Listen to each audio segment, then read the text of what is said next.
Welcome to the Boneyard with Steve Roberts, and as always, I am your good friend and host, Steve Roberts. And here on the Hump Day edition of the Yard, we're back to back. As you guys know, programming note, we moved Monday show to Tuesday, but we're here today. Got to break down a basketball game that didn't go the way we wanted it. Before we even get cranked up, let me just tell you this: we didn't get cheated. We didn't.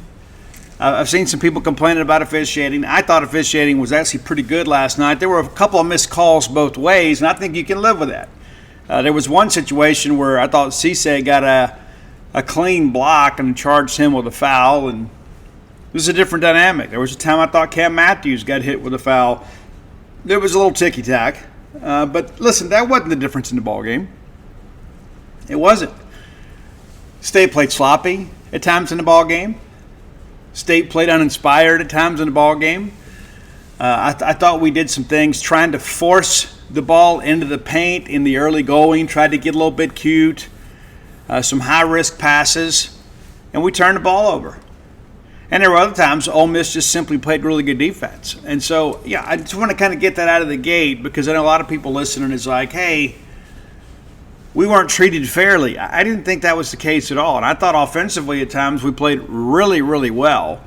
There were other times that it was a real struggle. And some of that is, again, you give credit to Ole Miss for making some adjustments. There were some times defensively we did some things that didn't make a lot of sense. But these were two very well-coached basketball teams. They played a very well-executed game for the most part. But, some crazy things happened in the ball game, and we lost. And we talked about this yesterday. We knew that Ole Miss wasn't a great shooting team. We knew they weren't a great rebounding team, but they simply find a way to win, especially at home, and that's exactly what happened. It played out just like the numbers suggested it would. I thought that we would have a better chance of holding them down a little bit defensively. I thought we would be able to limit their scoring a little bit, but there were some stretches there. I think there was one stretch where they were 11 of 13. I mean, it was just, wide open look after wide open look. And, we're a program under Chris Jans that kind of calls defensive play kind of our calling card. And we didn't play elite defense last night. There were some times we played well, but there were some other stretches we just simply could not get a stop. And there were other times we did get a stop where Ole Miss still had a wide open look. So the team that played better won the game. It's as simple as that. Can't blame the officials. Can't blame the student section for throwing things, which is kind of what Ole Miss does. But I know people were begging for a tech. You don't get a tech just after one instance. But be that as it may, Ole Miss beat us. Simple as that. Hey, let's thank our friends at Bulldog Burger Company, longtime sponsors of this show. I love Bulldog Burger Company. Maybe we get in there tonight and have dinner. Maybe we can talk the bride into doing that. Get out of the house a little bit. But Bulldog Burger Company, a great place to go for an evening out. Whether it's a night out with friends, a night out with family, you can have the adult beverage, you can have the glass of wine, you can have a chocolate shake. Whatever you have a craving for, they can take care of for you. I love the great restaurant quality hamburgers that are available to us at Bulldog Burger Company. I've had them all. I've had everything on that menu at some point. And that's part of the deal, right? You want to go in there and kind of enjoy not just your favorites, but sometimes you find new favorites by exploring a little bit. As I always say, if it's your first visit, have the Bulldog.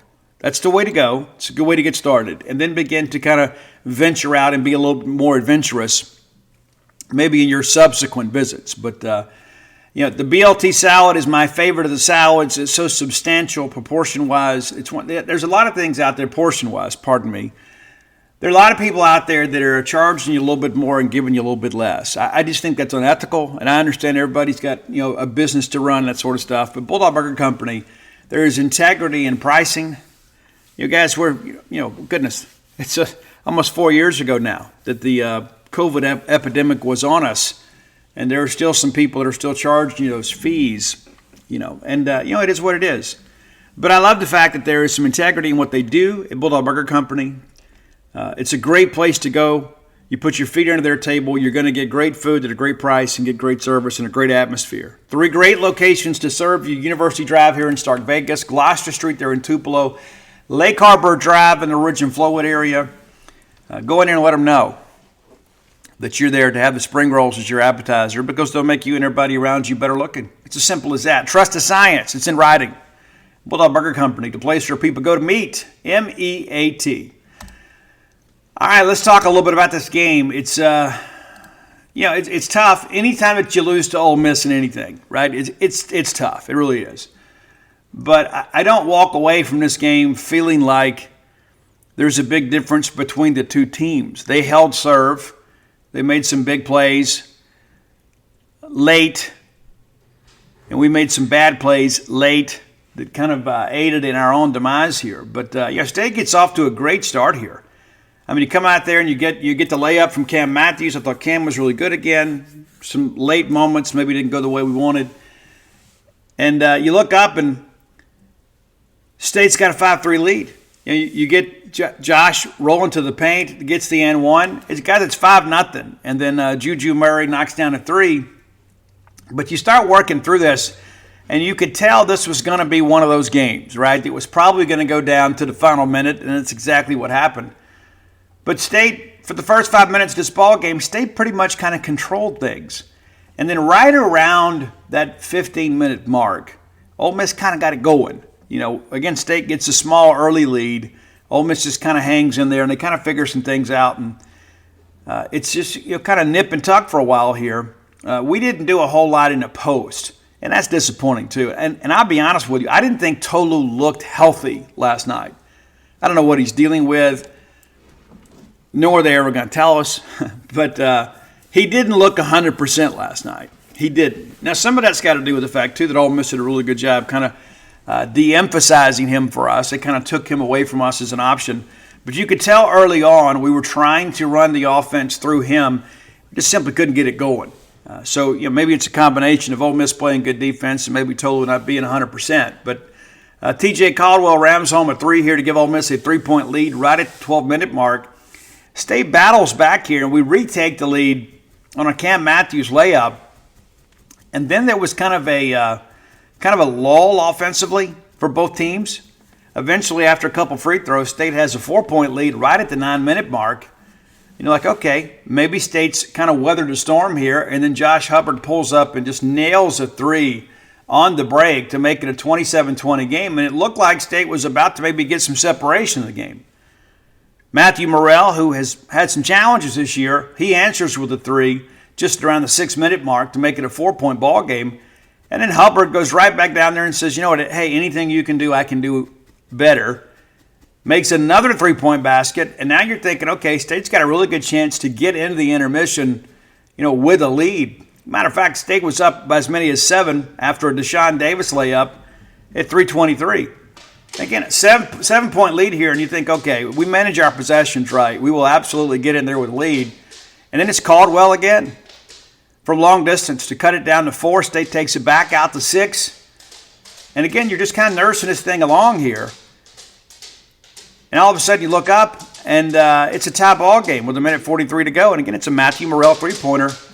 And that's big for Ole Miss to kind of get him going because he has been very up and down this year. But he had a good night last night.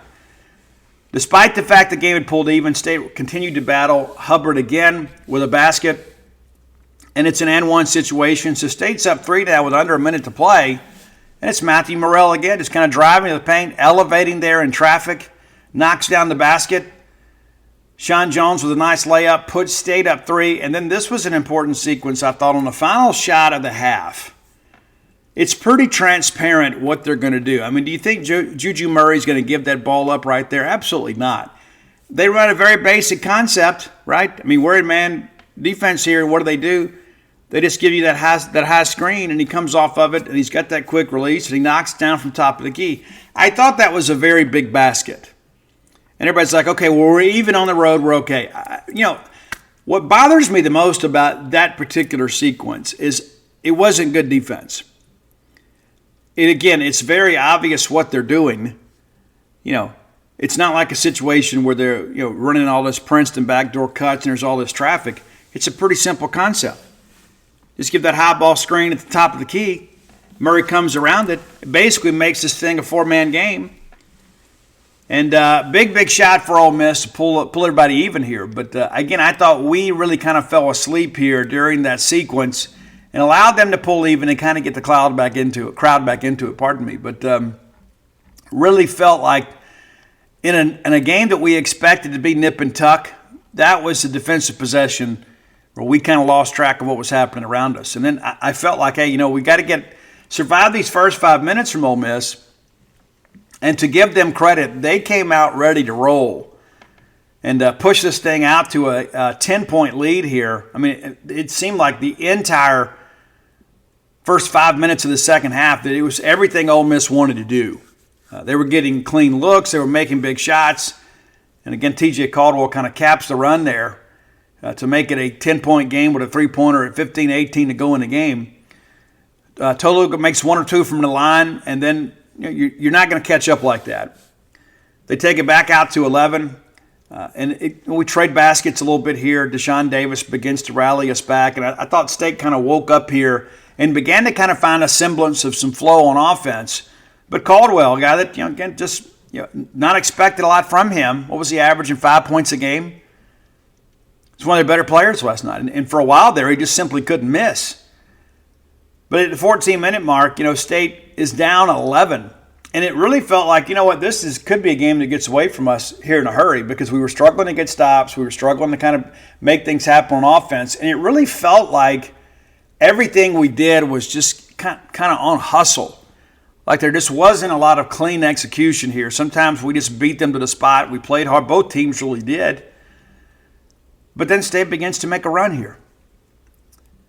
And again, it wasn't just a matter of, hey, we're just out scheming them here. There were some times we kind of out-athleted them. And that's what's going to happen in SEC ball games. At times you're going to have plays that go your way and plays that don't because sometimes they're just better or they beat you to the spot. This is two very evenly matched teams, playing on Ole Miss's home floor. But it's a very entertaining ball game for those of us who don't have an emotional investment. But I thought Deshaun Davis really got hot here for us. He hit the big three there. Cam Matthews, I thought, really was excitable again. Cam, there just seems to be a real sense of urgency with him right now. And you need your leaders at this point in the season. But Deshaun Davis makes the layup and then converts the three-point play there. And then next thing you know, Cam Matthews gets a rebound on the other end after a turnover. Ends up with the ball in his hands, and he just goes coast to coast. And it's just that heave. And I thought that was one of those emphatic, emotional points in the ball game. And it really ignited the State bench. You go down, you get a stop, Brakefield misses. And we go down, we have a chance to pull it to three here. And then Hubbard misses the three. The ball goes in and out. They immediately go right back down, and Juju Murray again. And he was really the straw that stirred the drink here, right? He was. After a foul by Tolu Smith, Juju goes back to the line, makes both free throws. It's now back out to a 10-point game. And it really felt right then, I even turned to the wife and I said, this thing is over. This thing is over. It just felt like Ole Miss had all the momentum. The crowd was in the ball game.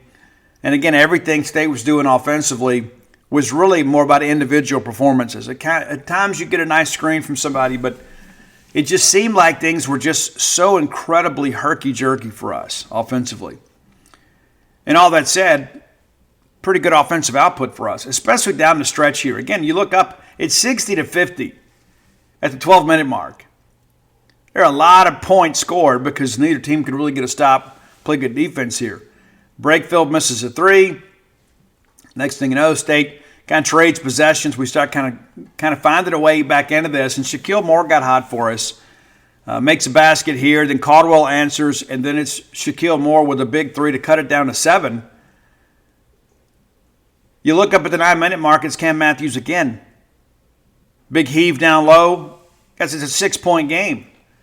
They take it out to 8. We're coming right back, and it's like all of a sudden we're just kind of chipping away. And then you look up here, right around the 6-minute mark, and State's down 2. And you're thinking, hey, if we just get a stop here, we got a chance. After the Hubbard 3 there, we just need to go get a stop. But instead, it's Matthew Morrell answering. And that's kind of how this game was. It was like a boxing match.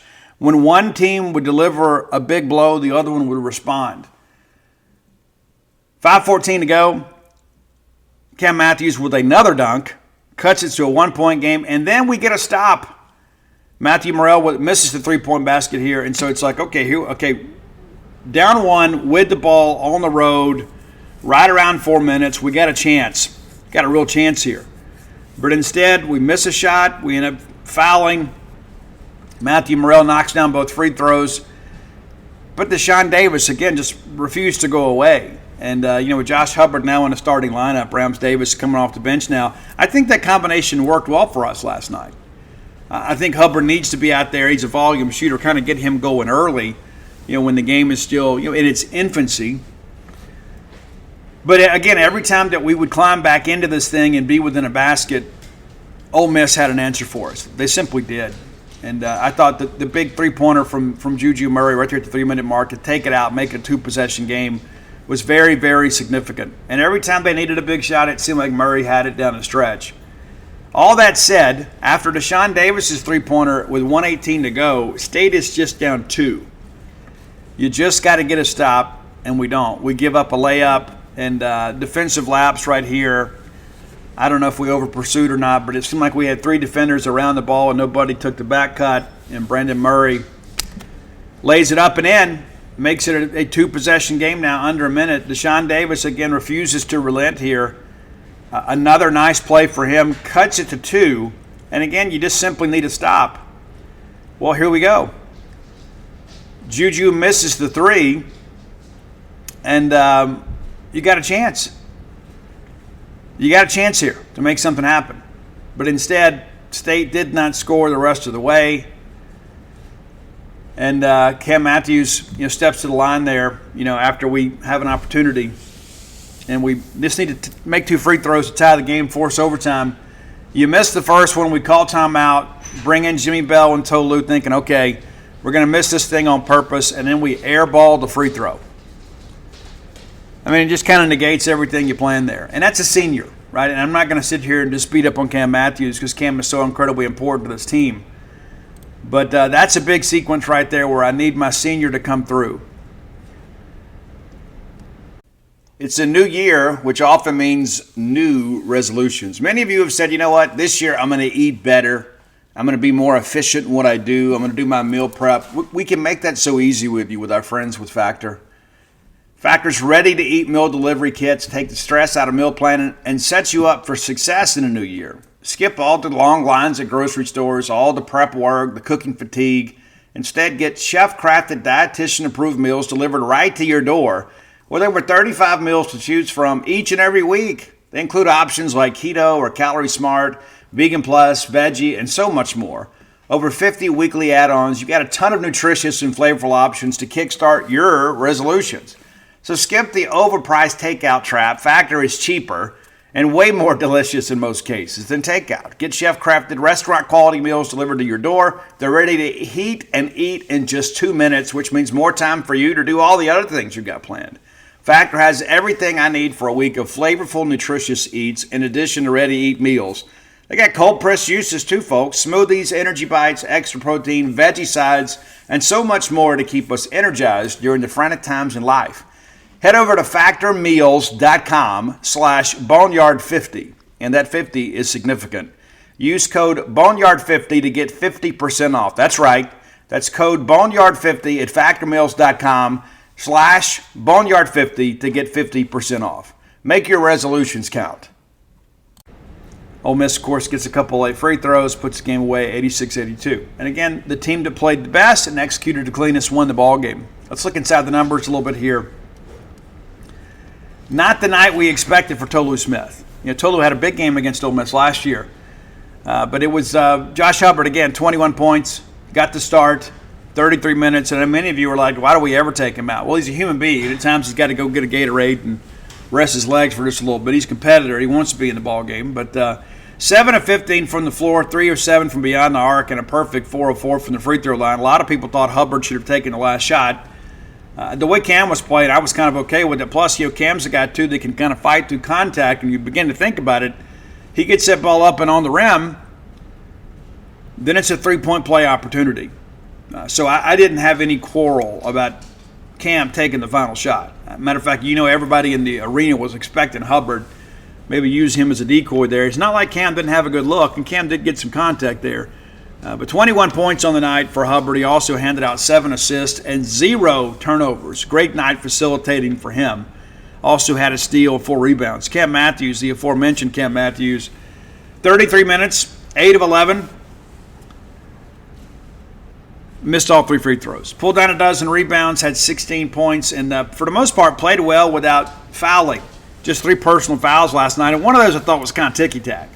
He also had 4 turnovers, and some of that, too, was just around that traffic in the paint. When we couldn't get it in there clean. We couldn't get that entry pass in clean. There were times that Tolu and Cam both had trouble kind of getting their hands on it. Shaquille Moore, really nice game for him. Didn't pull down any rebounds, but 14 points and a pair of steals for him.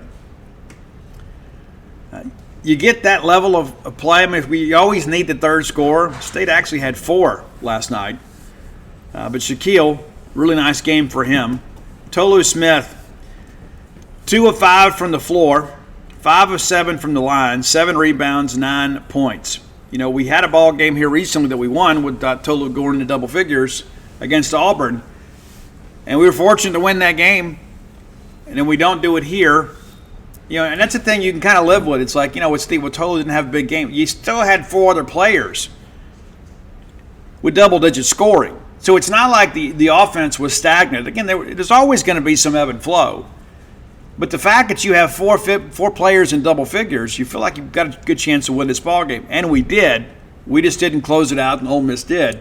DJ Jeffries, pretty good game defensively at times. But even when they put him on Juju, I thought DJ, I don't know if he was just worried about getting beat off the bounce.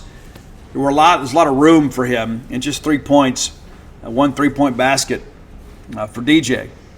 Deshaun Davis, mentioned about him coming to be the first guy off the bench. In 16 minutes of action, he had 15 points. And much of that down the stretch when State simply had to have it, because we decided to go with a smaller lineup.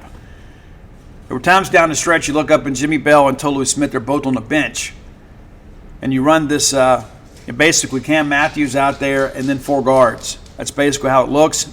And State was able to make some things happen. And I agreed with John Sundvold last night when he made the comment about, you know, this lineup has been scoring pretty much at will, so why change it up?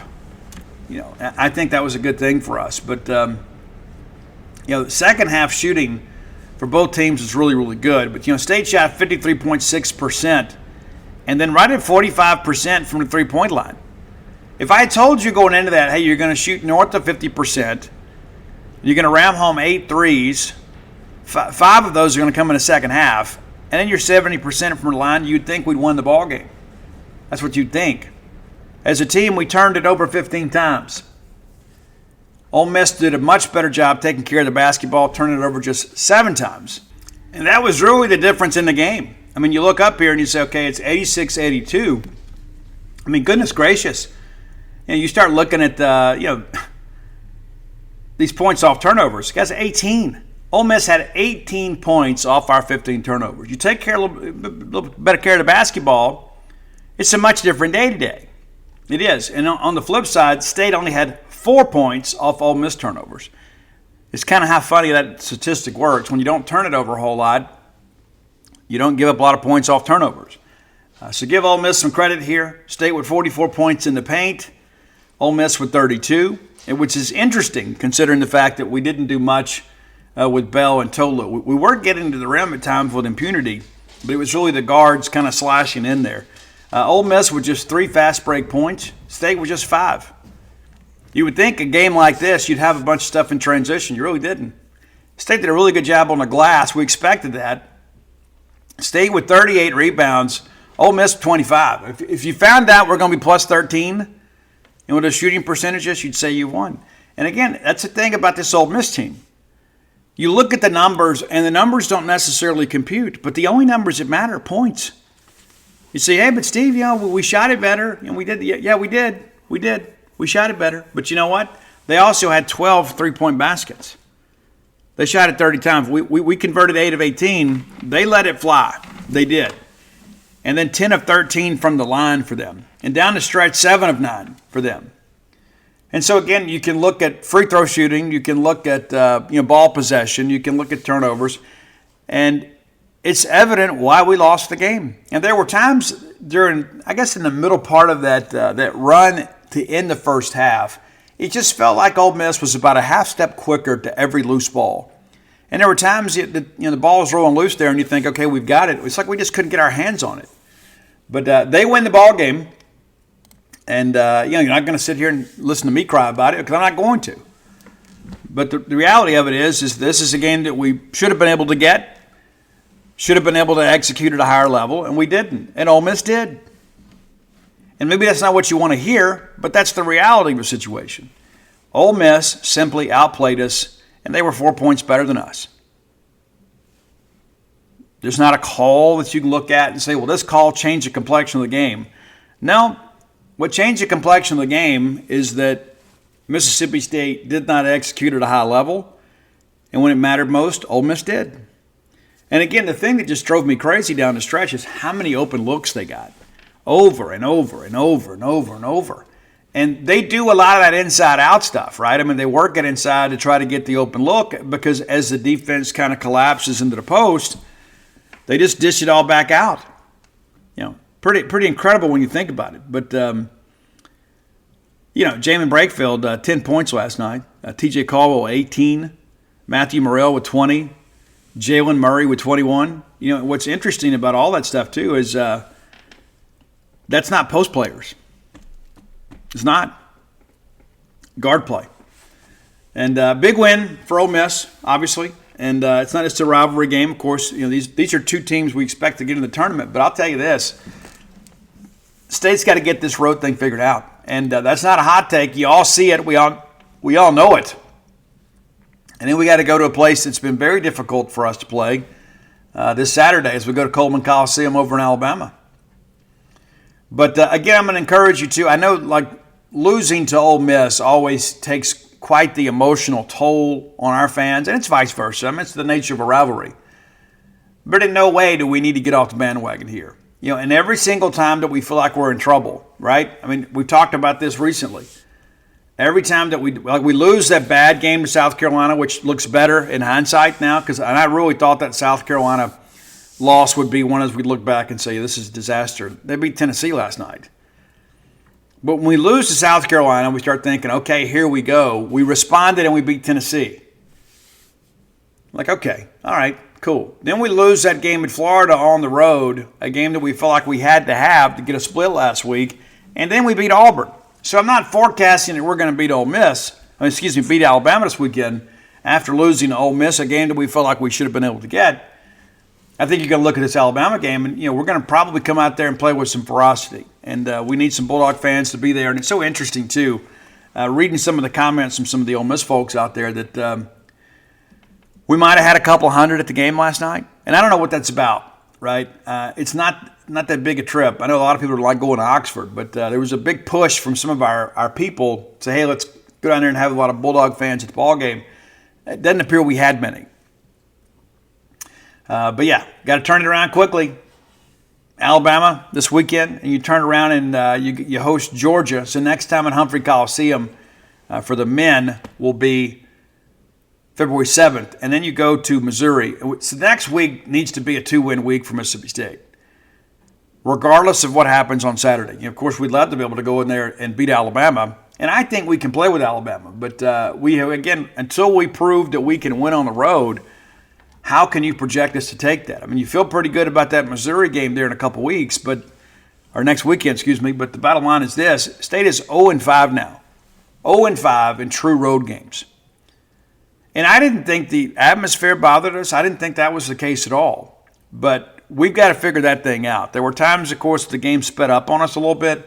I didn't think the crowd was really a factor for us. I think it was very much a factor for Ole Miss because it seemed like every time they let one loose, you could just kind of hear the anticipation of that ball going through the net building. And I think Ole Miss really rode the wave of positive momentum from their crowd. And, that's the better part of this thing. It's not so much the fact that you make it difficult on your opponents. You make it a better experience for your team. I thought Ole Miss did a good job with that last night. And, State now 3-5 in the conference, 14-7 overall. 6-0 on a neutral court, 8-2 at home. But you start running these numbers here and you begin to realize we're starting to run out of opportunities to really pad the resume. And again, I think, things are going to ease up for us just a little bit, with the schedule once we get through this week. But I hate when things seem so fragile. You know what I'm saying? I hate that because you still got Kentucky coming to the hump and you've got to go to Auburn. And then you get South Carolina coming in. That looks to be a bigger game than maybe we anticipated at the beginning of the year. But there are no gimmies the rest of the way. I mean, you look at that Missouri game and you think, okay, that's one that we should be able to handle, but it's on the road. So you got to take it a game at a time. But the Bulldogs let one get away last night. And again, all due respect to Ole Miss, I thought Chris Beard and those guys at times really kind of out-coached our staff because of the fact even when we made some defensive adjustments and get in some trouble, they were able to respond. And again, it just seemed like open look after open look. And that's what's so frustrating for a team that really prides itself on its defense. There was so much of that last night. There was so much wide open. And let's be honest, if Ole Miss had shot the basketball a little bit better, those free throws at the end of the ball game don't even matter because I think that there had been enough separation in the game that they probably would have been comfortable in the final couple minutes. But, hey, give our kids some credit for not quitting. And one of those situations, too, where it looked like the game may get away from us. We got a lot of fight in this team. We just got to clean some things up. And that's the thing that I guess, if I'm going to be critical of anything, it's the fact that we have all these seniors. And we're having midway through the SEC schedule, we're having to kind of figure some things out. Of course, there's always adjustments in season and in game and all that kind of stuff. I get that aspect of it. But as long as so many of these guys have played together, we shouldn't have as many of these kind of careless turnovers at times. That's probably that in free throw shooting, that drives me absolutely crazy. Listen, free throw shooting is something you can do on your own, right? And it's all about learning form, and it's muscle memory and it's repetition. But free throw shooting should never be as bad as it's been consistently. That just doesn't make any sense to me. And and that's a coaching issue. It is. It simply is. Again, you get your kids in your yard can go out there and shoot all day long and practice that. Not that you're ever going to be 100%, but to be as bad as we have been at times, it's just in many respects kind of inexcusable. And we're going to have a lot more games like this because Chris Jans is a coach that's going to keep us in the game. We got to make some shots to get some wins. And when we do, it's a fun experience. But how many times have we seen games this year kind of get away from us late because either we miss bunnies around the rim or we miss our free throws? Got to be able to do a better job with that. And again, I can understand if this was a young team, but it's not. This is not a young team. We've got to get things turned around. And again, it's so funny how it works. I mean, you beat Auburn and you think, okay, anything is possible. Then you go lose to Ole Miss. And listen, that going on the SEC road, especially in a rivalry game, is a dicey proposition. We all know this.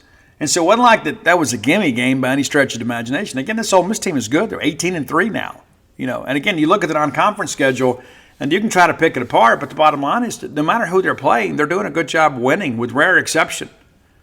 And so tip at the cap to the Rebels. They get us. Hopefully we'll get them back when they come down here and we can get a split from them. But the bottom line is no crying from me. Disappointment for sure. Disappointed that we lost. But the reality of it is we got outplayed and got executed. And that's a difference in games like this between evenly matched teams. All right, time for today's Top 10 list. As always, brought to you by closewithblair.com. That's C-L-O-S-E with Blair, B-L-A-I-R.com. Blair is a mortgage professional. Blair's a guy that knows how to get things done. 23 years of experience in the industry, back-to-back-to-back years. Top 1% close ratio in the country. In the country. Not just in Wiggins, not just in Pelahatchie, in the country. Recently made the move to Priority One Mortgage. That's what happens when you're a closer. You're always in demand. And here's the deal, too. Many of you have had the dream of home ownership elude you. Maybe it's because you are a non-conforming borrower with an atypical property. I don't know. But here's the thing. Blair has seen it all and done it all. You're not going to shock him. This is a guy that knows how to formulate a plan to get you approved. And the best thing to do is to get pre-approved so you know exactly the price range you're looking for before you go out and hire a real estate agent. Simple as that. Get pre-approved. Go to closeatblair.com. Or better yet, let me just give you his phone number. Directly to him, not through a call center, not through a receptionist, directly to Blair.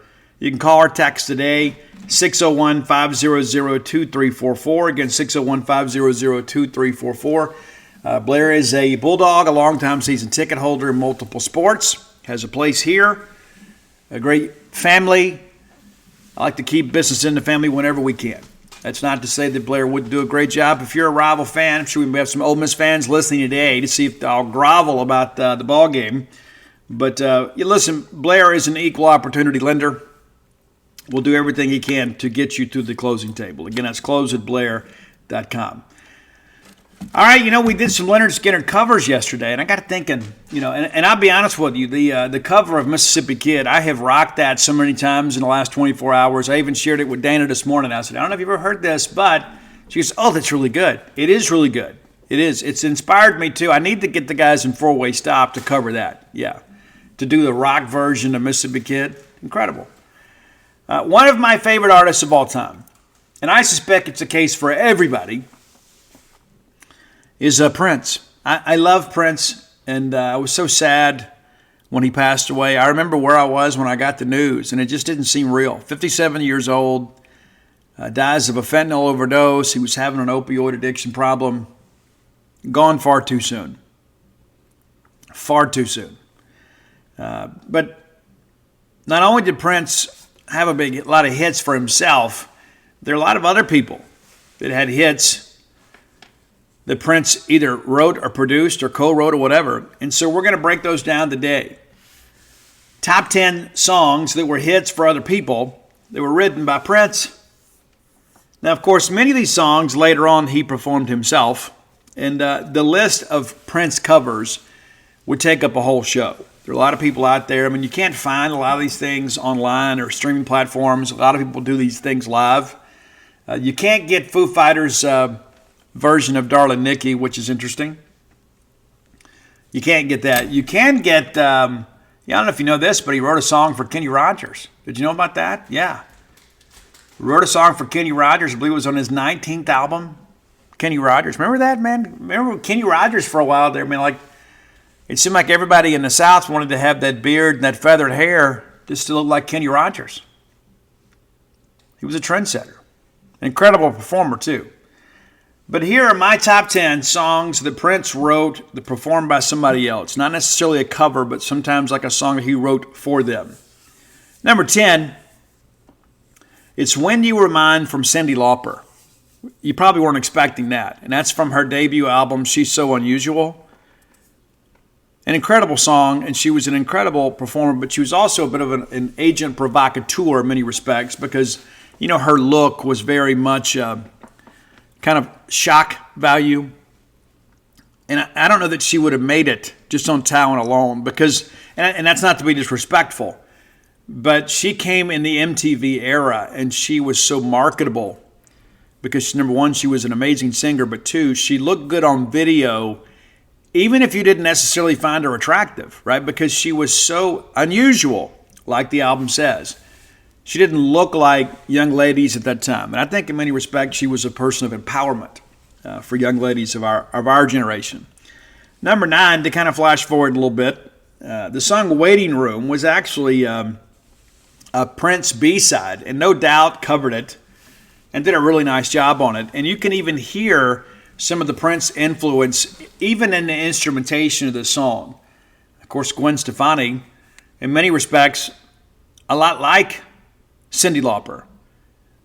Many people kind of visualize her as the the beautiful, incredible songstress in the Don't Speak video, but a lot of her earlier stuff was her kind of invoking the spirit of Cyndi Lauper to kind of be a little bit different. She was a beautiful girl, still a beautiful woman with an incredible voice, but she had an edge to her image that I think, number one, led to some empowerment, but also, two, I think people wanted to see what she'd do next. Number 8, you guys may remember this artist from the great song Toy Soldiers. It's Martika. You know, she used to be on, I can't remember the name of the dance show. She used to be on this whole dance show that came on Nickelodeon, maybe. But anyway, it was kind of like a teenage version of American Bandstand. It was kind of predated, Club MTV with Julie Brown, Downtown Julie Brown. Love her. But Martika was on this show and eventually became a recording artist. Now, she actually has a greatest hits album, and I think that's probably maybe ending a record deal type deal because she didn't have that many hits. However, she had a huge hit with a former Prince song, a song that he wrote with her called Love Thy Will Be Done. That's your number 8 song today from Martika. Maybe dial up Toy Soldiers while you're at it. All right, number 7. I love the original. I do. And kind of like those Leonard Skinner songs, none of these Prince songs that are covered are better than the original. They're just not. But this one's really, really close. It's How Come You Don't Call Me Anymore from Alicia Keys. And her version of the song, the way that she is able to perform this from her very soul, you can tell that the lyrics really resonate with her on a very personal level. And it almost feels like she wrote the song. An incredible rendition of How Come You Don't Call Me Anymore by Alicia Keys, who I think may be one of the best female vocalists of the last 30 years, if not longer. Just absolutely incredible. It just seems so effortless with her, right? I mean, a lot of people go out there and sing her songs, and you can tell it's a bit of a push in their range. But Alicia Keys is just a natural performer and also a great songwriter. Number 6, from the Graffiti Bridge soundtrack. Now, initially this song was credited to Tevin Campbell, but Prince wrote and produced the track, and you can hear all that in the instrumentation. It was later corrected, and I think it was, when I say corrected, maybe that's the wrong term, but the song Round and Round, then you can hear Prince singing the background vocal on this. It was Prince's way of trying to help Tevin Campbell get established. And so, again, initially on the Tevin album, Tevin Campbell was like given a songwriting credit, but it was a Prince song. It's Round and Round from Tevin Campbell, really our gateway song into Tevin Campbell. Number 5, I had this on 45, and I know I'm dating myself, but I bought this from Columbia Music, not Columbia House. I got those people too, but we had a music store in Columbia that sold records, and I won. Like, you had to listen to the Dick Clark Top 40, and you had to call in. They would do this thing on WFFF, and you had to be the first caller with, like, you could say 2 songs in the top 10. I can't remember what the format was. But anyway, I won a couple times. And I got the 45 for I Feel For You by Shaka Khan. I thought it was amazing. Even to this day, the song stands up. It's a Prince song. And I watched an interview with him recently, and he talked about, a lot of people hear these songs on the radio and they think, oh, well, that's their song. It was a Prince song. Prince wrote the song and then performed it later in his career as a regular part of his set. But I Feel For You from Shaka Khan, number 5. Number 4, Prince actually is credited as a co-writer here, but to read the interviews, much of this song was a Prince creation. Of course, he worked with Jerome Johnson and Morris Day with the time, arguably the biggest hit of the time catalog. On Ice Cream Castles was the album. And you may remember that Morris Day and the Time were Prince's rivals in the movie The Purple Rain, which anytime it's on, I watch it. It doesn't matter if I could be dog tired. I'll just go grab a Coke or something or an energy drink, and I'll just power through it because I just want to watch it again. And you say, but Steve, it's on demand. You can watch it whenever you want to. There's something about stumbling upon those old movies that we grew up with that when they come on, you think, you know what, I want to watch this. But Jungle Love from the Time, number 4. Number 3, this song was originally recorded by Prince, and then it was covered by a band called the Christophers, but it became a huge hit. And again, the MTV era here, another band that was absolutely perfect for the MTV era, the Bangles. It's Manic Monday from the Bangles. And we all had a crush on Susanna Hoffs, and many of us still do. I know some guys in my group text that's like she has, if she does anything, it's a birthday or whatever, people share it. She's a part of our youth, for sure. And we all know that whole that look on Walk Like an Egyptian.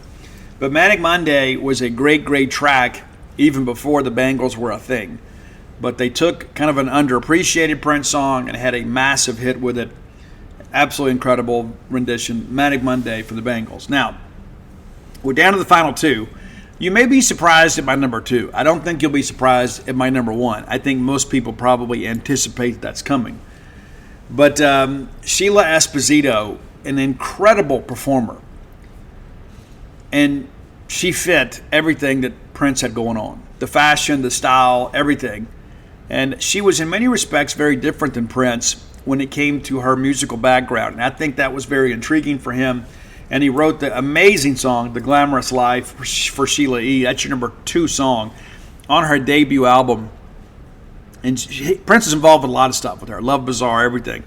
There was so much of that he was trying to bring her along. And that's when you go back and look at so many of these songs, it was Prince lending his talent to helping other artists get established, and that was really the case here.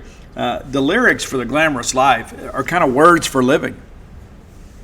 They truly are. There's so much of that I go back, I listened to it before I recorded the show today.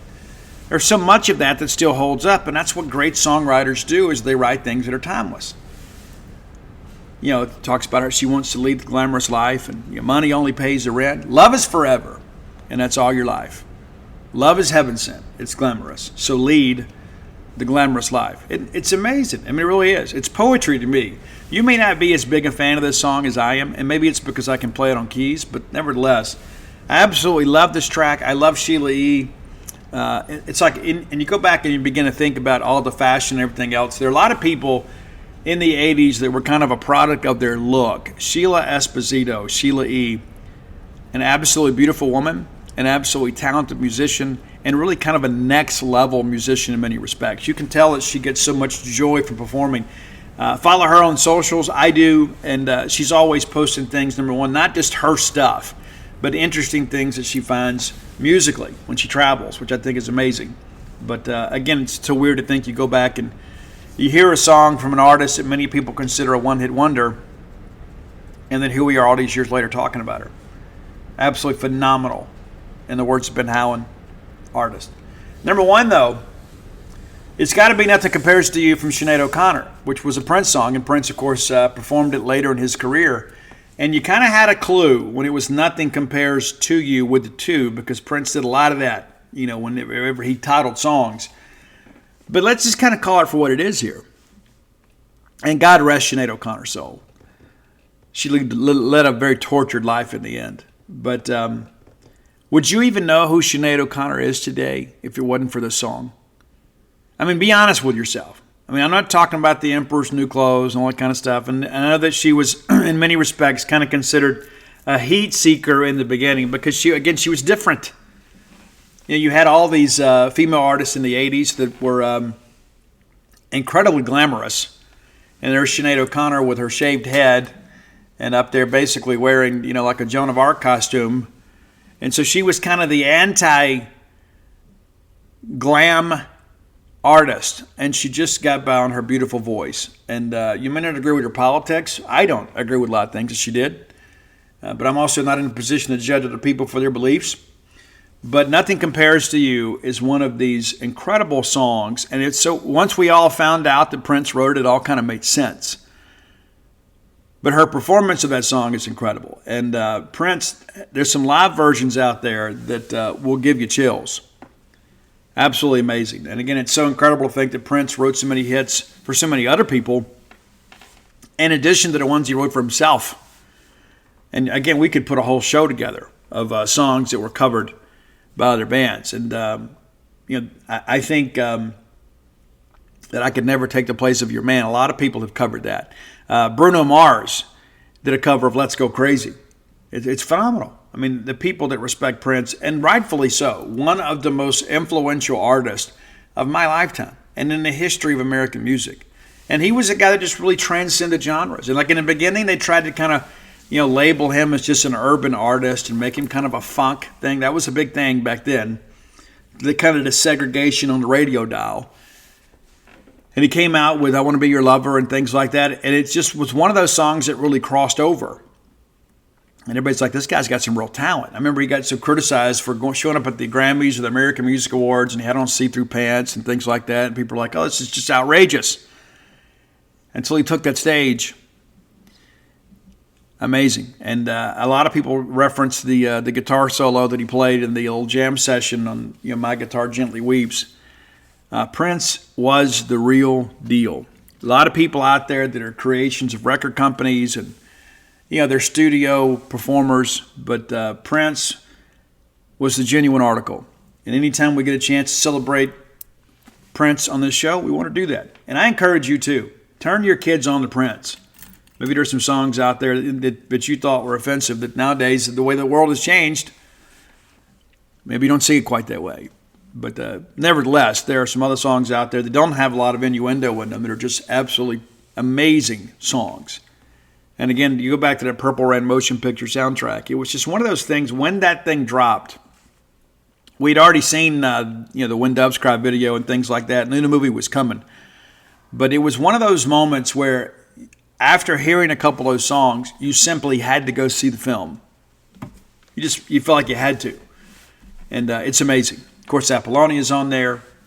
And he wrote the great song Sex Shooter for her, for Apollonia 6.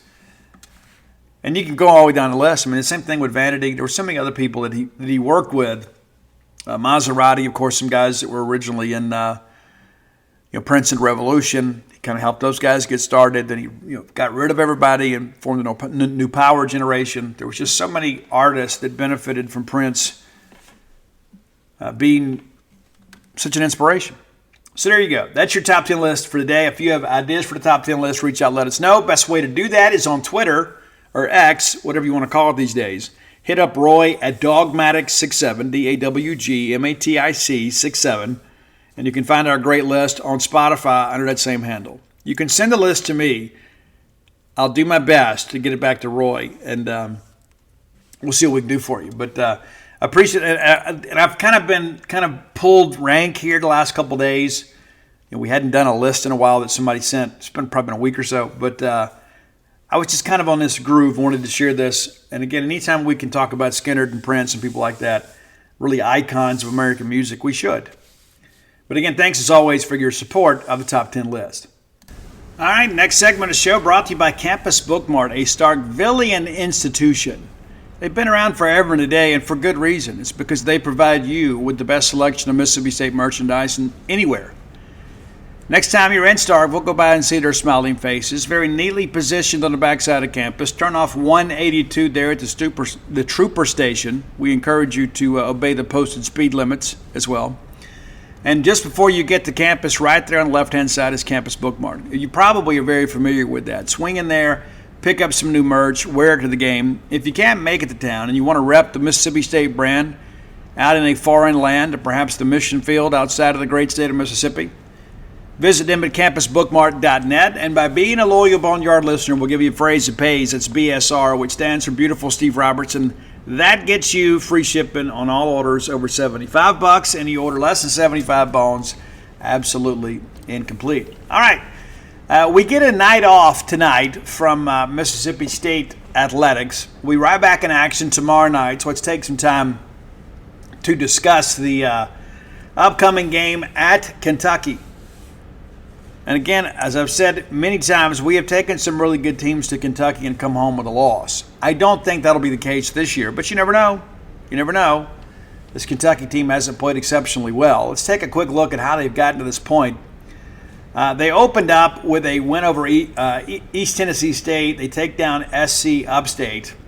Seems like everybody's playing those SC Upstate teams but us. And then they had a 5-game losing streak where they dropped games to Austin Peay, Florida Gulf Coast, NC State, who was ranked 10th at the time, now projected to be a 1 seed in the tournament. They lose at Colorado, and these games, most of these games, not really competitive.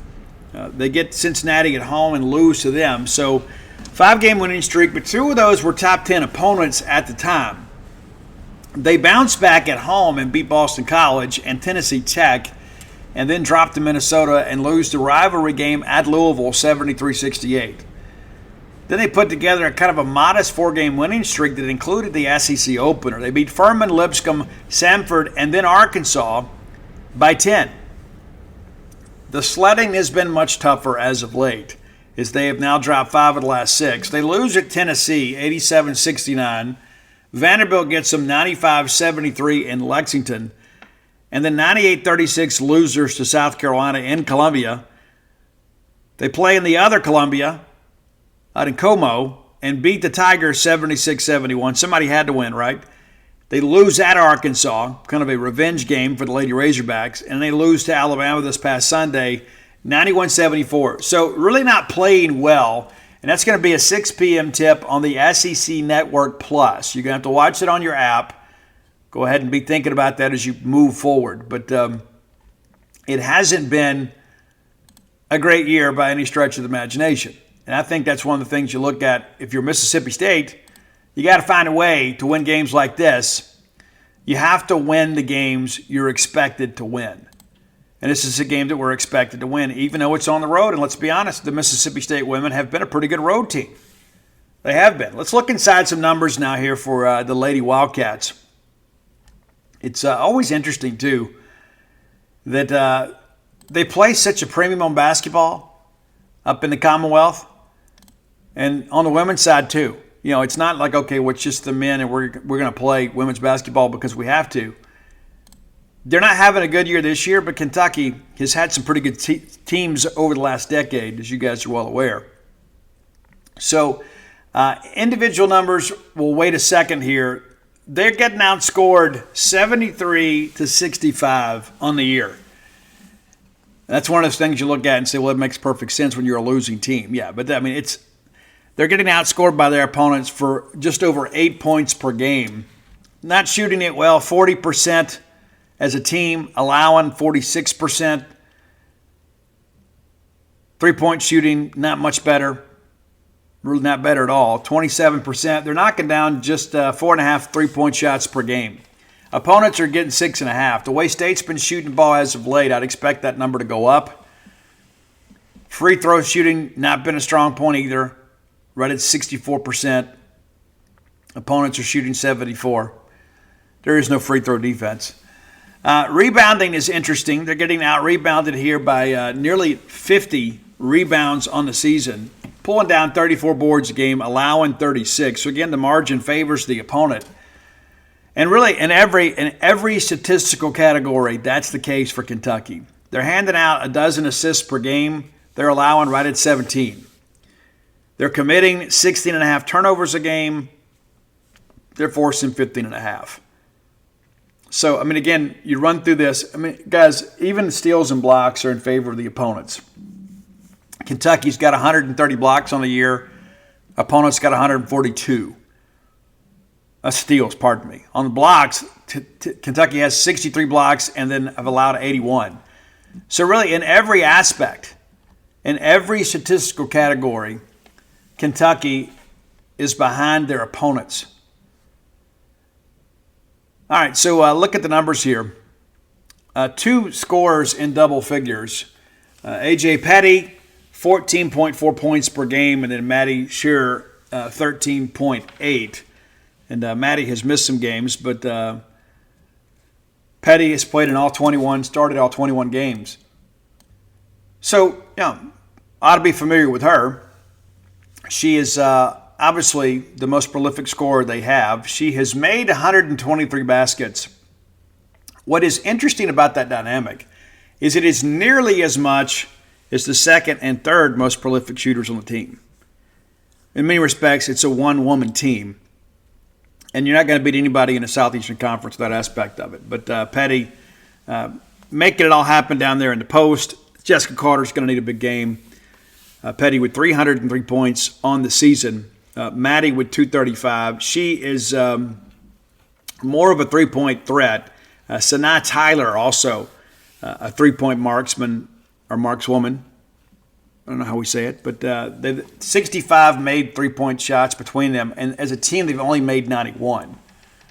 But very interesting dynamic here. And again, we're getting a team that's really struggling. And I think what's interesting, too, somebody else mentioned that you look at all the players that have left, and maybe we do that on Friday's show. The players that have left Mississippi State basketball to see what they're doing elsewhere. It goes to show you we did a really good job recruiting under Vic Schaefer. But Kentucky gave Vic some trouble. And again, much better teams back then. But when you start looking at all the scoring stuff, you really begin to ask yourself, where will the points come from for Kentucky? Especially if Jessica Carter can have a decent game in the post. I mean, it's almost like you let's let them shoot the low percentage shot because the chances that they're making it are pretty slim. Very, very, very slim. So not a great team by any stretch of the imagination. And you start working through all this and you begin to kind of realize that, we're in the heat of things now. And so we had the big win on Monday, give us a chance to kind of come out of the clouds a little bit. And I think going on the road is a good thing after a game like that. It gives you a new renewed sense of focus. Kentucky 9-12 on the year and 2-5 in the Southeastern Conference. They are 9-3 at home. They have not won a single game away from the University of Kentucky campus. They're 0-9, 6 in true road games and 3 in neutral court games. So all 9 of their wins have come at home. And again, you look at these ball games, the quality of competition is just simply not there. It's just not a great team, and it hadn't been a very challenging schedule. And even with that, it's a different dynamic. Now, this game is going to be played in Rupp Arena. There have been several games over the years that have been played in their other complex. I guess it's the Clive Beck Center. But we're going to be in the big house. And so if you're in that area and you're considering going to the game, we encourage you to go. Again, 6 p.m. tip. And a game that State should absolutely win. And looking quickly back at the, we get so caught up in what's happening with us sometimes, we kind of forget, kind of what's just going on. But again, we're off tonight. No women's games on the tab in the Southeastern Conference. Of course, State plays at Kentucky. And Tennessee is at Georgia. Ole Miss is at Vanderbilt. That could be an interesting game for sure. Vanderbilt's been playing well. Ole Miss, big win over Tennessee over the weekend. South Carolina is at Auburn. Auburn's another team, too, that we all know Johnny Harris well. And the Tigers at times have kind of impressed. They had the big win over LSU, too. And then Alabama's at Arkansas. But a lot of people have asked me, Steve, what do you think about what's going to happen at Auburn? I don't know. They're 14-6 right now and 3-4 in the league. And, a lot of discussion about, what would happen, if they made a change there. And obviously, Purcell would be on their wish list. I mean, he's got a lot of ties to Auburn. To be honest with you, I think that's probably one of the only jobs that Sam may leave for. It's because it's a chance to go home. And I think the fact that we're playing so well probably says that that's a commitment that they'll have to decide they want to make. But, I think Sam's done a great job. And I think we feel like we're headed in the right direction. We want to continue to head in the right direction. So we really don't want to make a coaching change. We'd hate to see him leave. But, how committed is Auburn to women's basketball? Does Johnny Harris win enough this year to hang on? Possibly. I would think things are trending in that direction. Makes a lot of sense to me. Now, they're going to probably get killed tomorrow night by South Carolina, and everybody does. That's not a barometer of your program. How well you do against South Carolina, because they're just at another level right now. But how are you doing against your contemporaries? And that's the thing that I think is very important to look at. And real quickly here, we'll look at the standings. Just because of the fact that it matters. But we want to be in the top half of the league. Right now, we are tied for 5th place in the league. And again, I think best case for us is maybe we get into the top 4. And we're going to need some help to get there. I mean, we're only 1 game out of 2nd. But there's some people ahead of us that have already defeated us that we're going to need some tiebreakers over. So we need those teams to lose, right? But looking behind us, it's like you think about what's coming up in the schedule. I mean, Kentucky down there tied for 11th. Is that right? 11th place? They're 2-5 in the conference. But you begin to kind of break this thing down, and you look at who's coming in, what do we have next? Missouri has struggled, Georgia has struggled. We have all those teams to play, games we have to win. And I've said it many times that once we get through this LSU matchup this past Monday, that things kind of begin to ease for us a little bit. And again, I like to kind of look at the season in these 4-game quadrants, just because of the fact that I think it's a pretty good barometer of the quality of competition you're facing and then how they're playing right now. That's an important part of it too, because it's a different team at different various points of the year. So you get this road game at Kentucky, which you should be able to win. I don't think there's much question about that. And then you go to A&M. That's going to be a difficult one. And then you get Georgia here. You ought to be able to win that one. And then Florida here. So you start thinking, we ought to be able to get 3 of those 4. And for those of you that like to plan ahead, February 18th, it's a Sunday, Mississippi State women are going to be at Ole Miss. And I'm sure you saw Coach Yo supporting the Ole Miss Rebels last night, as you should. I know it always elicits some emotions from Bulldog fans when they see her. But, hey, when you win, you get to talk. That's how it works. But, yeah, this is an important stretch for State. And, again, you think about how we're going to close this thing out. After that Ole Miss road trip, Kentucky coming in here, kind of playing out the string. Alabama comes in here. Then we go to Auburn, and then Missouri comes in. So, again, schedule really kind of easing up for the Bulldogs, but there's not a game on here right now I think you look at and say, okay, that's a sure loss. I don't think anybody feels that way. But there are some games against some of our contemporaries, teams that are kind of similarly situated as us. We've got to do really well against Arkansas, A&M, Alabama, Auburn, Florida. You could kind of throw them in there too, even though Florida's faded a little bit, 11-8 overall. But we're in a pretty good position. And I think a lot of people now understand, too, that this Mississippi State team is for real. This isn't a Mississippi State team that's just kind of getting bound, 1 or 2 players. We're beginning to really see some of our veteran leadership stand up. That's an important aspect of every bit of this, is being able to see your best players play their biggest ball in the biggest moments. And there are going to be some big moments to come. And I think the big one over LSU, obviously, will inspire us to continue to play hard. The buy-in is so much easier, right? It's one thing when you're selling a promise, but now Sam Purcell can sell production. Much different dynamic. It's not, hey, this is what we're going to do. It's like, this is what we're doing. And what we're doing is working. So continue to keep your head down and work hard. I think that's the big story from LSU, from beating LSU. It's like, hey, you guys, you ladies have put in the work, and now you're reaping the benefits. So our goal wasn't just to beat LSU. Our goal is to get back into the NCAA tournament and make a run at this thing. Are we a national championship contender? No, we're not. But can we make it out of the first weekend of the tournament? I think we can. A lot of it depends on matchups. But, again, I think in many respects, you see it like I see it, is that we are trending in the right direction. We got the right coach, and he's recruiting at a really good level right now. And so now we just kind of continue to work hard. And now you got to go take care of business on Thursday night against Kentucky. Again, a Kentucky team that is simply not good. We got to go up there and play well, get the dub, come home, get ready for the next one. All right, final segment of the show brought to you by the Stark Vegas Clubhouse. Just Google Stark Vegas Clubhouse. It's that easy. Google is your friend. It may not be the friend that it used to be, but it's still your friend. It's the easiest way to access information. Google the Stark Vegas Clubhouse. Their Facebook page will come up. You'll be able to check out the amenities that are available to you. Because here's the deal. If you're bringing a large group to Starkville, you would be foolish to go out and get 5 hotel rooms. You just would be. The expense itself is the main reason why. But number 2, wouldn't it be better to have some communal areas for people to work or to congregate, whether you're bringing a work group to town or you're bringing your family to town? Maybe it's a staycation. Maybe all the guys are getting together. Maybe all the girls are getting together.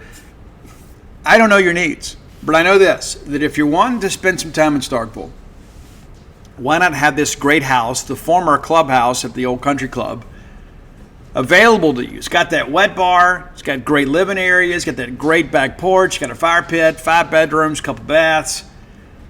And you can go in there and just have a good time. We don't want you getting too loud. We still got some neighbors around there. But the reality of it is that it's just economically feasible, and it just makes better sense to have everybody under one roof. If you're a work group, hey, we've got these areas here we can all work and then retreat to our quarters in the evening and be able to relax and get some rest. So again, whether you're bringing a work group or bringing a group into town for a ball game weekend or whatever, look no further than the Stark Vegas Clubhouse, and we're going to save you a little money. When you Google it, it's going to give you the option to book through Airbnb, the VRBO. If you book through the Evolve website, though, we can save you some money. How about that? Use promo code BSR10. That's right, BSR10 to save 10% off your stay at the Stark Vegas Clubhouse. All right. Some more news out there. You know, we talked about NIL a lot, and there is a lot of NIL fatigue. But as we've mentioned last week, you're starting to see some NIL enforcement. And now the NCAA is getting some blowback. And one of the things that I wanted to mention, and I don't want to get too deep down the road here before I mention this, the Tennessee and Virginia Attorney Generals are kind of having this collaborative effort. And they're going to have they're filing for a TRO to prevent the NCAA from enforcing its NIL policy. Now, there's a few things that I'll say about that. Number one, the problem that I have with all of this is it's the university presidents that vote for these things. You know, it's like, so when you sue the NCAA, you're kind of suing yourself. But the way that these state enforcement people are, it's like, hey, you know, it impacts our state-funded institution, and so we get a say in all this. But it's so interesting when you look at the dynamics of all of this. NCAA institutes a rule, somebody breaks the rule, and then they say, okay, well, we're going to go enforce the rule here. Oh, we'll just sue you. I got a couple problems with that. The first thing that I'll say is that we all kind of agree these are the rules about whether we play by, right? You don't have to play for the NCAA. You can always go NAIA or whatever. You don't have to do that. But this is a voluntary organization, and that's language is always rather interesting because it's basically saying, hey, if you're playing with us, you're playing by our rules. And then all of a sudden, when they begin to enforce said rules, all of a sudden we want to go litigate things. Now, I understand that's how the world works through the court system. It is. But it's so interesting to me that I see the Tennessee governor come out in support of these measures. Again, the attorney general's involved here. And I just want to know, and I'm sure somebody will message me and plead their case, but why did nobody stand up for Jaquarius Spivey in Mississippi State? Where was our state leadership when that was all going on? Now, of course, there has been a change because of the court rulings regarding transfers, and I understand Mississippi State has filed for reconsideration. We are optimistic it's going to work out. There's a chance. I won't say it's a good chance. There's a chance that Jaquarius Spivey gets to play football for Mississippi State in 2024. There's a chance. The wheels are moving. And, you know, with all these restrictions right now, and now all these TROs and things like that are out there trying to limit the NCAA's ability to enforce its own rules. So, you know what? Hey, there are no longer any transfer restrictions. Hey, there's no longer any NIL restrictions. And so it makes sense that Jaquarius Spivey, that we would file on his behalf for reconsideration, and he should be granted. I mean, you had the whole Walker case at North Carolina, and that case was more complicated than Spivey's. But the NCAA simply wouldn't budge on that. And that's the thing. You got a young person here, through no fault of his own, is ineligible to play. It's not like he didn't make his grades. It's not like he was a cancer in the locker room. And listen, Jaquarius Spivey is not a difference maker for us. Okay, I'm not going to sit here and say that he's a difference in us winning and losing ball games, but that's all the more reason that there should have been greater support for Mississippi State and Jaquarius Spivey against the NCAA here, because he is a model student athlete and he's not a star player. And that's not being critical of Jaquarius. My point being is that isn't that what government's there for? To protect us? My dad worked for the federal government for 33 years. And one of the things that he said, in many respects, he was very, very anti-government about some things because of all the money that we waste. But he asked me one day a question, and I didn't have a great answer to it. Then he gave me the answer. He said, what is the number one function of government? What is the number one function of government? And I'm not going to get real political with you here, but the number one function of government is the defense of its citizens against all enemies, foreign and domestic. Now that takes on a number of venues, does it not? I mean, of course, if somebody certainly attacked the United States, the federal government's got a responsibility to defend us. It could be through the Food and Drug Administration, right? You got to make sure that people aren't out there putting, products on the shelves that are harmful to the citizens. There's all these regulations involved to make sure that our food is safe and things of that nature. And so that's part of the defense of our citizens. And when you have a situation like this, where you have somebody that is not being treated fairly, I think that also falls under the purpose of government, to defend its citizens. And I really am disappointed that, and I don't know who's responsible, I'm not going to name any names or anything like that, or cast any aspersions or throw shots at people. And maybe it works out better for Jaquarius Spivey in Mississippi State if things work out and his waiver is approved and he plays this year. Maybe that's better for Mississippi State. But it's one of those things that I look at and I see all of these other state governments that are involved in the fight for the protection of student athletes. And where were our people when Jaquarius Spivey had to sit out? Where were they? And I know that I've got some friends in the state legislature. It's true. I do. A lot of great Bulldogs in the state legislature. A lot of people working in state government that love Mississippi State. But I would argue that it wouldn't really matter if this was a student at Ole Miss or Southern Miss or whatever. I think the state government, when you see what everybody else is doing, and you see what North Carolina did to get Walker approved. North Carolina was basically out there ready to go to war. And they got their guy approved. And again, the details around his case were more complicated than the one of Spivey. And if you know the NCAA is going to fold, why aren't you calling their bluff? And so, we can go back and do a course on Mississippi history, and we can go back into the 1940s and 50s when Ole Miss and Mississippi State were treated differently by our state government. We can, it doesn't change anything about today, but I'm disappointed. I am disappointed when I see so many people involved in state government in other states that are working hard in the defense of its citizens, and we didn't do that. And maybe there's something that I don't know, but I know that all this saber rattling that we've seen, with North Carolina and Tennessee and Virginia and other states, kind of led me to believe that maybe that's the way to do it. In the past, sometimes at Mississippi State, that we're the kinds of folks that, we don't want to upset anybody. I'm not cut from that cloth. Maybe you are. I don't suspect you are. But I think when we elect people into positions of power, that they have a right and responsibility to look after our interest as well. And if you're a Mississippi State person, you voted for somebody and said, hey, I'm a Mississippi State person. That's part of who I am. I'm a season ticket holder. I'm a donor or whatever. And then if my institution is being unfairly penalized, I think you've got an obligation on my behalf as my representation to ensure that's not the case. Just my little soapbox for today. Now, all that understood, what's happening in Tennessee is rather interesting. And I think, again, it's going to be years before all this stuff is settled. But it's so interesting that so many people out there, it's like, okay, Tennessee, it's been announced that they're under investigation for NIL stuff. Now, my friend Tom Mars is involved on the defense side of this with the collective. Maybe not collective, maybe it was an NIL agency. And so there's a lot that's going to unfold here in the days to come. But it's so incredibly interesting to me that, the NCAA as a volunteer organization can't enact and then enforce its own rules anymore. It used to be, well, what do you do? What do you do?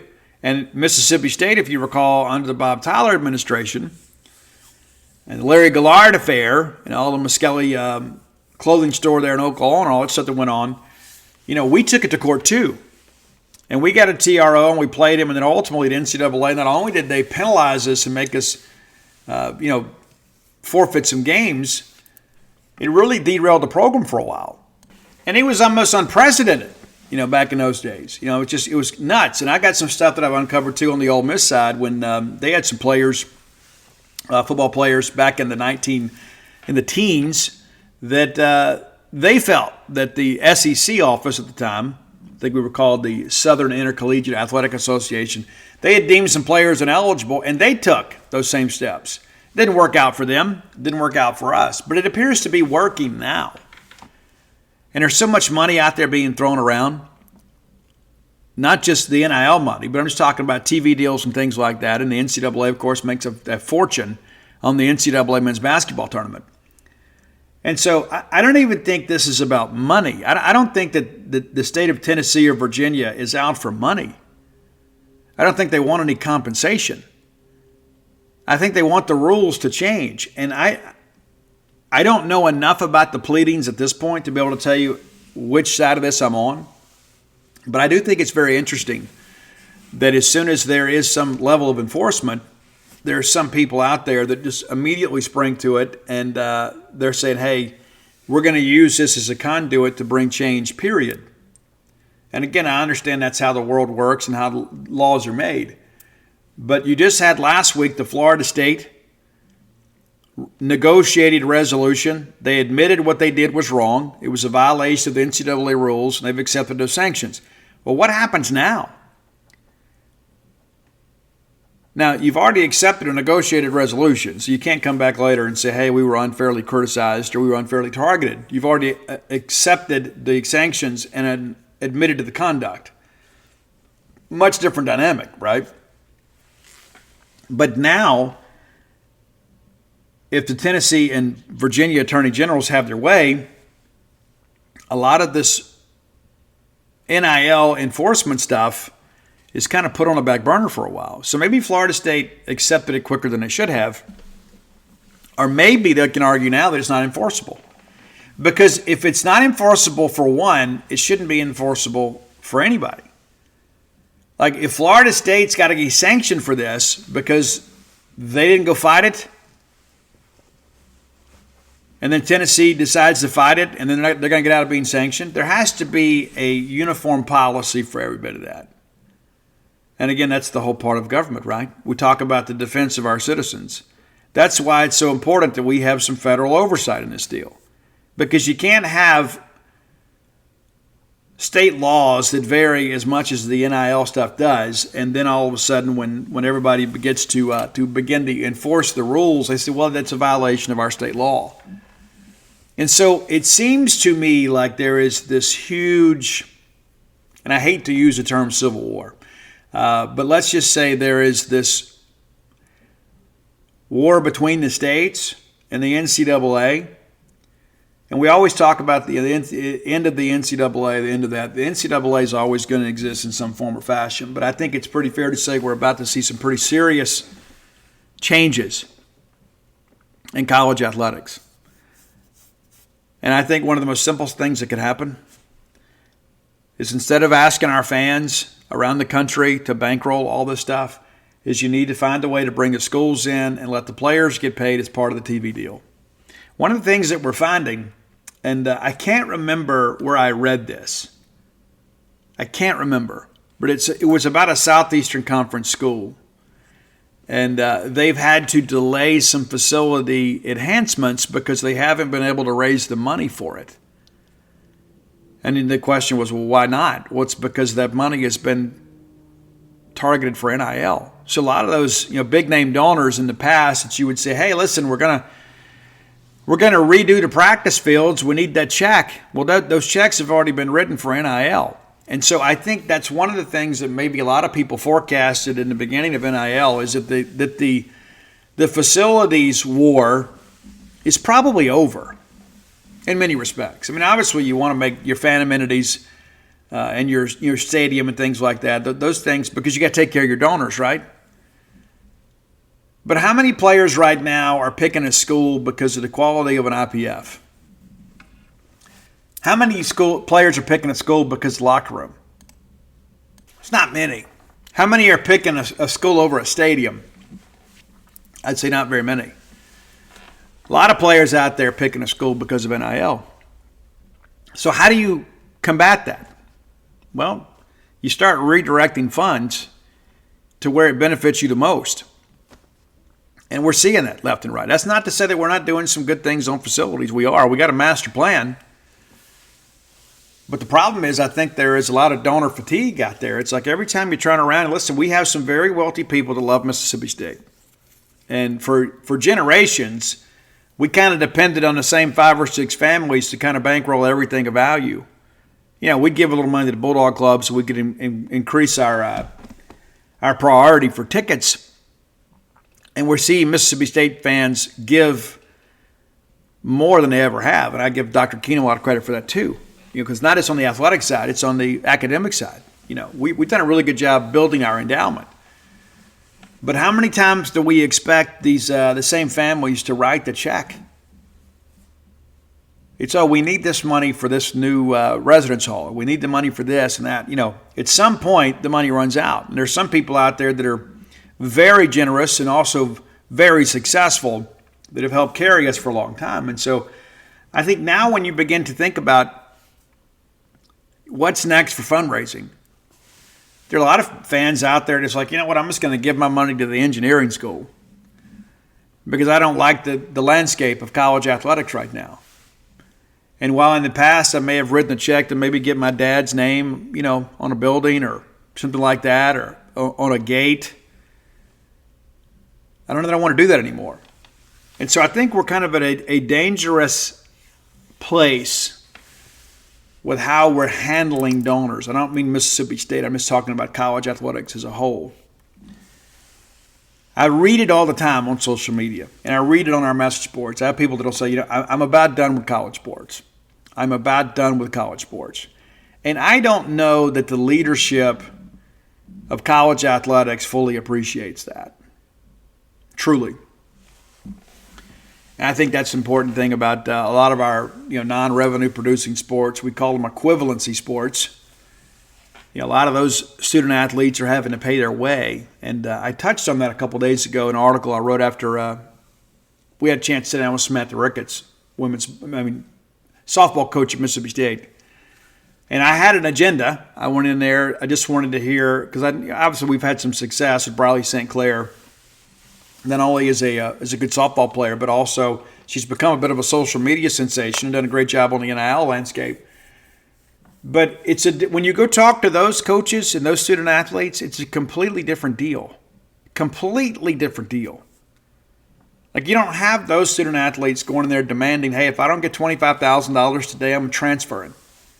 You don't have that. And it's so interesting that it's the crux of the NIL money is going to players that are already going to graduate debt-free. They're in head counter sports, so they're getting full scholarships. In addition to that, they're getting their monthly stipend. And now on top of that, NIL compensation. And you look at the flip side of it, many of your track, your golf, your baseball, your softball, your soccer players are having to pay to play, while their peers who happen to just excel in another sport are getting paid to play. I think that's something that we need to look into. And I think that litigation's probably on the horizon. It's true. And I think a good faith argument can be made that because of the fact that a person excels in one sport rather than another, that there could arguably be some discrimination against that. They can say, well, Steve, it's a capitalist society. Well, yeah, I agree with that aspect of it too. But the amateurism model has been completely thrown out of it. But what we have now is absolutely crazy. And again, it's the inaction of the NCAA and Mark Emmert that has caused this thing to happen. And they're trying to get it turned around. So now all of a sudden you're seeing an overcorrection from the NCAA. Now you're getting blowback from the states. And again, we go back to the defense of our citizens. If you, as a college athletics fan, whether it be baseball, basketball, whatever, the quality of your experience is being diminished. And now these are first world problems, don't get me wrong.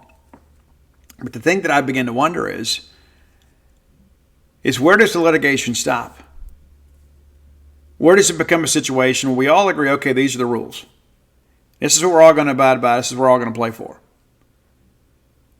And then, in turn, the fact that you're having to help bankroll some of this, I think makes you an investor. And maybe, perhaps, there's a case for that. All right, if you hadn't done so, go to whenthebottomfalls.com. You can order the new book. The new book, of course, is When the Bottom Falls. People forget that it's only been out now a couple months, but still on the bestseller list. Thank you very much for that. And while you're there, you can pick up all of my sports titles. That's Alpha Dogs, Stark Villains, Flim Flam, and Dog Pile. And every Bulldog fan deserves a copy of Dog Pile, whether you read or not. You need to have that thing up on your bookcase, and one day you'll be sitting around one day and so you know what, I want to go back and relive the National Championship, and you do. Working on the new one now, The Dude, The Life and Times of Duty Noble. Did some interviews yesterday with some more of his family, and I already gotten some writing done. My hope is to finish up Chapter 1 this week. And by the end of baseball season, we hope to have everything done and pushed on to editing. Yeah, I don't know if this is going to be a 75,000 or 85,000 word book. It may come in somewhere closer to 65. We'll see. It kind of depends on what all else I uncover. But we're at a spot now we can really do some writing. But the issue with, as far as his career as as an AD and as a coach and as a player, a lot of that stuff's already well documented. And so it's easier to find information about that. But how do you recreate somebody's childhood when everybody that was alive then is gone, right? That's the difficult part of it. So we're kind of dependent on like some family stories and things like that. But it's been a lot of fun. Look forward to you guys reading it. I can't wait to get deep into this process. But it's been a lot of fun already just doing the research. And appreciate so many people that have reached out and offered their well wishes with this. And it is a very challenging undertaking, but it's something I take very seriously and consider it an honor. But let's get out of here. And if you're looking for Stark Villains gear, always go to starkvillains.com and come join us over at genespage.com, the Mississippi State affiliate for 247 Sports. Nobody covers Mississippi State as thoroughly as we do. Until next time, let's all live our lives in a way we make more friends than enemies, and people can see a difference in the way we live.